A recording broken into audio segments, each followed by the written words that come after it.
dhe sekretarëve lëkurreshkur nga dielli i ara fabrika kantiereve, qorri, siç e quanin shokët dhe e quanin mes nesh, më duket gjithgjë si protagonist dhe si peng, njëkohësisht. Fytyra e dy kumtim të kuadrit të ri të partisë, që punonte në Institutin e Marksizëm-Leninizmit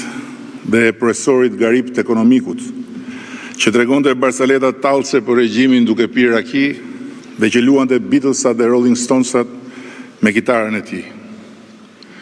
Nuk e kam dyshuar asnjëherë që pikërisht profili i tij jo skematik i dha Fatosnanos me hirin e pahirit, skeptrit e të majtës por sa lindur pas varrimit të Partisë Punës. Por besoj se vetë uljegritet e forta të rrugtimit të tij politik, për te i forcës përcaktuese të ngjarjeve, deri dhe të rënda fare ishin pasqyrë e pikërisht një dyzimi të thellë mes protagonistit të madh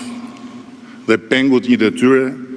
për të cilës ai tentonte të arratisej sa herë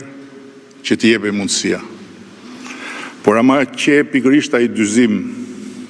pjellë e natyrës tij jo dogmatike dhe as pak sistematike, i kombinuar me burgosjen absurde,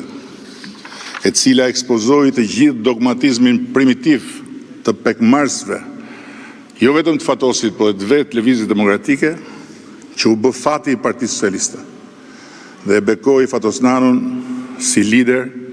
të pak konkurrueshëm të socialistëve, duke i dhënë Partisë Socialiste një frymarrje të re dhe një perspektivë reale për të kthyer në forcë dominante e politikës shqiptare.